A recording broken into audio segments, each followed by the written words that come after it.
Virginia Woolf, एक ऐसा नाम जो साहित्य की दुनिया में हमेशा चमकता रहेगा। जानते हो ना, बहुत ही बढ़िया राइटर।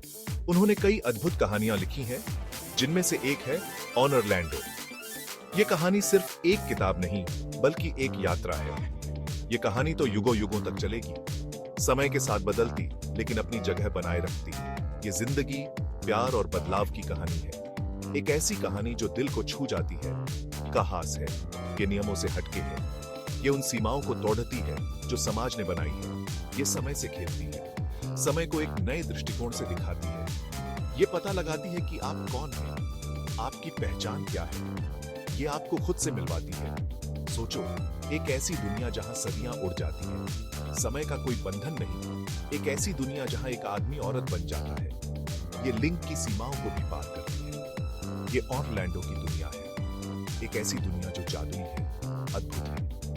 ये कहानी आपके साथ रहेगी, ये आपके दिल में बस जाएगी, ये आपको सोचने पर मजबूर कर देगी, ये आपको एहसास दिलाएगी कि जीवन कितना अनमोल है। ये आपको सवाल करने पर मजबूर कर देगी, ये आपको सोचने पर मजबूर कर देगी कि आप कौन हैं और आप क्या बन सकते हैं। क्या आप ऑरलैंडो की दुनिया में जाने के लिए तैयार हैं? एक ऐसी दुनिया जो आपको बदल देगी, आपको नया दृष्टिकोण देगी। जरा तस्वीर बनाओ, इंग्लैंड, बहुत पहले, महारानी एलिजाबेथ पहली का राज। हम ऑरलैंडो से मिलते हैं, जवान, खूबसूरत और रईस। ऑरलैंडो बेचैन है, उसे रोमांच चाहिए। वो जिंदगी के रहस्यों को समझना चाहता है। उसे प्यार हो जाता है, वो कविताएं लिखता है, वो कुछ ढूंढ रहा है। लेकिन क्या? ऑरलैंडो का सफर शुरू होता है। ये खुद को खोजने का सफर है। ये उसे सदियों तक ले जाएगा, ये उसे हमेशा के लिए बदल देगा। ऑरलैंडो के लिए समय अलग तरह से चलता है। यह एक ऐसी जगह है जहां समय की धारा सामान्य से बहुत अलग है। साल दिन जैसे लगते हैं। यहाँ पर समय की गति इतनी तेज है कि एक साल का अनुभव एक दिन के समान होता है। दशक पलक झपकते ही गायब हो जाते हैं। समय की इस अनोखी धारा में एक दशक मानो एक पल में ही बीत जाता है। एक दिन कुछ असाधारण होता है। एक रहस्यमयी रोशनी ऑरलैंडो को घेर लेती है और सब कुछ बदलने लगता है। ऑरलैंडो गहरी नींद में सो जाता है। यह नींद साधारण नहीं है, यह एक गहरी और रहस्यमयी नींद है। जब वो उठता है तो सब कुछ बदल जाता है। उसकी आंखें खुलती हैं और वह एक नई दुनिया में होता है। वो अब वो नहीं रहा। एक जादुई परिवर्तन ने उसे पूरी तरह से बदल दिया है। ऑरलैंडो अब एक औरत है, वही आत्मा, अलग शरीर। ये परिवर्तन उसकी आत्मा को नहीं बदलता, लेकिन उसका शरीर अब एक महिला का है। ये बदलाव चौंकाने वाला है। ऑरलैंडो के लिए यह एक बड़ा झटका है, लेकिन वह इसे स्वीकार करती है। लेकिन ऑरलैंडो ढल जाती है। वह अपने नए परिवेश में खुद को ढालने लगती है और आत्मविश्वास के साथ इस नई दुनिया का सामना करती है। वो इस नई दुनिया में जीना सीखती है, नए कौशल सीखती है, नए लोगों से मिलती है और इस नई दुनिया में अपने रास्ते को खोजती है। एक ऐसी दुनिया जहां एक औरत होना चुनौतीपूर्ण और आजाद होना। ऑरलैंडो इस नई दुनिया में अपनी पहचान बनाती है, चुनौतियों का सामना करती है और स्वतंत्रता ऑरलैंडो एक औरत के रूप में जिंदगी का अनुभव करती है। वो दुनिया को अलग नजर से देखती है। वो पाबंदियों का सामना करती है। समाज की औरतों से उम्मीदें अलग हैं, लेकिन ऑरलैंडो को आजादी भी मिलती है। वो अपनी रचनात्मकता को खोजती है। वो दूसरी औरतों से जुड़ती है। ये नया नजरिया उसे बदल देता है। वो दुनिया की असमानताओं को देखती है। वो हर चीज पर सवाल उठाने लगती है। भाग 5, प्यार और बिछड़ना, दिलों का नाच। ऑरलैंडो गहरा प्यार करती है। वो जोशीले रोमांस का अनुभव करती है। हर प्रेम कहानी उसे कुछ नया सिखाती है। वो खुद के बारे में सीखती है। वो दिल की पेचीदगियों के बारे में सीखती है। लेकिन प्यार दिल का दर्द भी लाता है। ऑरलैंडो को बिछड़ने का दर्द होता है। वो जुदाई का दर्द महसूस करती है। इन सब के बावजूद ऑरलैंडो का दिल धड़कता रहता है। वो प्यार करती रहती है। वो जुड़ाव की तलाश में रहती है।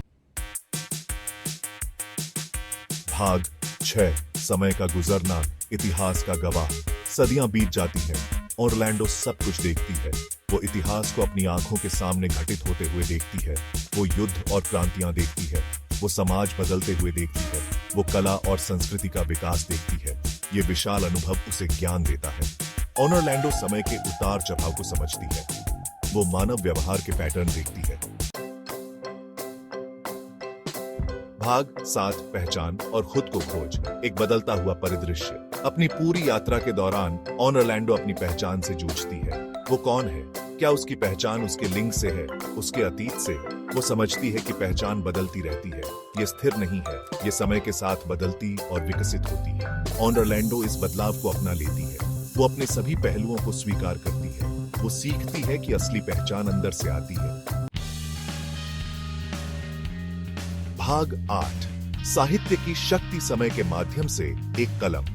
लेखन ऑनर लैंडो का निरंतर साथी बन जाता है। ये उसका माध्यम है। इस तरह वो दुनिया को समझती है। वो कविताएं, नाटक और एक उपन्यास भी लिखती है। उसका लेखन उसके अनुभवों को दर्शाता है। ये उसके समय के सार को पकड़ता है। अपने लेखन के माध्यम से ऑरलैंडो एक अलग तरह की अमरता प्राप्त करती है। उसके शब्द समय से परे हैं। वो पीढ़ी दर पीढ़ी पाठकों से जुड़ते हैं। भाग 9 निष्कर्ष। ऑरलैंडो की स्थायी विरासत सिर्फ एक कहानी से ज्यादा है। ये एक ऐसी रचना है जो समय की सीमाओं को पार करती है। ये जिंदगी के बड़े सवालों पर एक विचार है। ये हमें सोचने पर मजबूर करती है कि हम कौन हैं और हम क्या बन सकते हैं। ये लिंग, पहचान और समय के बीतने के बारे में है। ये हमें दिखाती है कि कैसे समय और समाज की धारणाएं बदलती हैं। ये प्यार, बिछड़ने और रचनात्मकता की शक्ति के बारे में है। ये हमें सिखाती है कि कैसे प्यार और रचनात्मकता हमें बदल सकते हैं।